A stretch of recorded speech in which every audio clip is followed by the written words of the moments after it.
Formula One is an expensive sport, not just for fans, but also the drivers. This season, FIA fines given to drivers are through the roof. So why is this year one of F1's most controversial seasons? And which driver has racked up 35,000 euros in fines already? Stay tuned for all of that and more coming right up. First up, 2022 has been an important year for Formula One. After the dramatic and controversial end to last year's season, the FIA wanted to tighten up their rules and earn some credibility back. So how are the rules being enforced differently this year? Last year was a bad year for the FIA. The championship was decided in the final lap of the season in Abu Dhabi, where race director Michael Masi buckled under from teams. Mercedes felt that they had the win taken away from them at the last moment and almost took them to court to appeal the outcome. But instead, the FIA settled for a full investigation, which ended with Masi getting the boot and 2 alternating race directors being installed. For the first time, they will be getting a VAR type of system to allow for more extensive reviews, but one of the sticking points this season has been the definition of track limits. At the Austrian Grand Prix, the FIA showed just how serious they were about track limits when all of Sergio Perez's Q3 times were deleted for running wide in Q2. Max Verstappen has been among many criticizing the approach, but last year's drivers were asking for more clarity and consistency. Verstappen questioned why track limits were enforced on certain corners, which naturally penalizes your time for going wide. So do the drivers want consistency or flexibility? I'm starting to see why the FIA's job is so difficult. Next, maturing. All throughout the last year, Max Verstappen was targeted by the media for his driving style, which was characterized as aggressive. It's a word that has clouded his career since he first stepped into an F1 car, but this year has been different. Verstappen had a number of collisions with arch-rival Lewis Hamilton last year, including where he landed on top of the Mercedes driver in Italy and braked suddenly from in front at the Saudi Arabian Grand Prix. This year, it has been a different Verstappen though. Red Bull principal Christian Horner thinks that winning the title last year has allowed the Dutchman to relax and take the foot off the gas a little. That doesn't mean he's any less dangerous though. Verstappen has built up a very healthy lead in the championship over Charles Leclerc, and it will take a miracle for Ferrari to win from here. There has been a great deal of respect between Verstappen and Leclerc so far, and part of that might be because the reigning world champion is sitting at 7 penalty points. He collected those over last year's campaign, but if he reaches 12, then it means an automatic race ban. So is Christian Horner right that Verstappen has evolved as a driver this year, or is he just trying to avoid penalties from the FIA? I guess it depends on who you ask. And change is good. So the FIA has cleaned house. They put some new people in charge. Plus, they have tightened up their interpretation of the rules. So why are they still getting so much heat for their decisions? Christian Horner thinks that it's undeserved. He said that the monumental technical, financial, and organizational changes in the last half year are taking some time to adapt to. Horner thinks that there may have been the odd bump in the carpet, but that F1 is headed the right way. And why wouldn't he? He doesn't have much to complain about. Max Verstappen is miles ahead in the Drivers' Championship, and Red Bull are comfortably within touching distance of the Constructors' title. Along with Ferrari, Red Bull have had the setup to beat this season. Both teams have adapted very well to 2022's changes, unlike Mercedes, who are limping behind in 3rd place. That's why Horner has been critical of what he thinks are Mercedes' attempts to level the playing field by getting the FIA to intervene in the porpoising issue. An FIA report showed that the erratic bouncing inside the cockpit could actually be causing brain damage for the drivers. Since the Belgian Grand Prix, the FIA decided to penalize teams who did not effectively minimize their porpoising enough.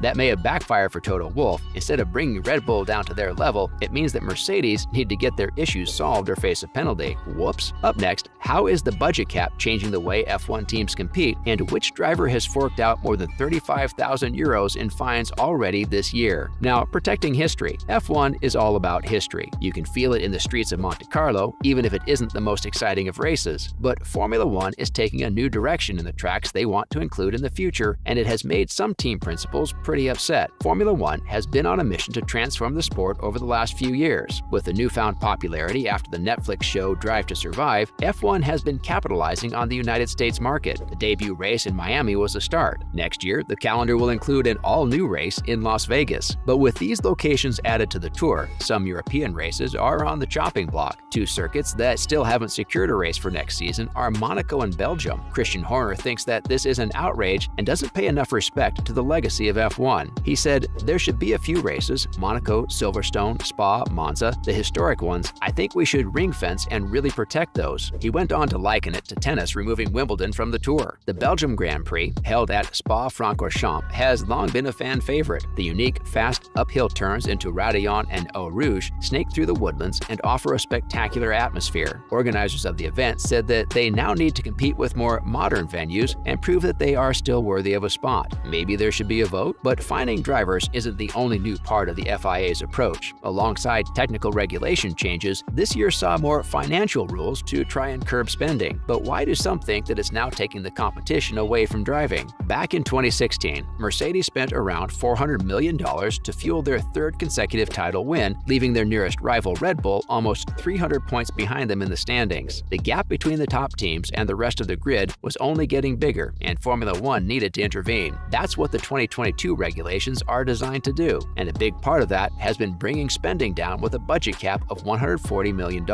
But Red Bull chief Helmut Marko thinks that these spending restrictions are having too much of an impact on development. He said that it has caused a growth in their financial department, which is always trying to find cost-saving innovations to free up money for new upgrades. Marko fears that this new landscape runs the risk of degenerating into an accountant's championship. Red Bull have already been forced to cut some of their staff from their F1 team and move them to other projects. Earlier in the year, both Ferrari and Red Bull's team principals led the campaign asking the FIA to raise this year's budget cap. They argued that inflation all over the world was driving up prices, which eventually led the FIA to increase the number by 3.1%. Looks like it's a good time to be an accountant. While almost half the grids have been able to keep their noses clean, most drivers just can't help breaking some rules. 6 drivers are just about equal with 10,000 euros apiece. Lewis Hamilton and Charles Leclerc were both reprimanded for having their physios with them before they could be officially weighed. Monaco is one of the priciest places in the world, and it seems like it's expensive to race there too. When Ferrari driver Carlos Sainz was found to be impeding the fast lap of Lance Stroll during a practice session, he had to cough up 25,000 euros to the FIA. In Monte Carlo, that doesn't even buy you a square meter of real estate. Topping the list is 4-time world champion Sebastian Vettel. The Aston Martin driver announced his retirement this year, and it looks like he wants to go out in style. His first fine was for riding a scooter unescorted at the Australian Grand Prix. After his car broke down during the first practice session of the weekend, he borrowed a scooter from a marshal to drive back to the pits. The crowd cheered, but the FIA were not amused. They slapped him with a 5,000 euro fine, which Vettel called a joke. Then, 8 races later at the Austrian Grand Prix, Vettel was hit with a massive 25,000 euro penalty for walking out of an FIA drivers meeting. If I were Vettel, I'd probably be leaving the sport too. Do you think that the fines given out to drivers are fair, or is the FIA going over the top? Let us know in the comments below. Thanks for watching, and we'll see you in the next one.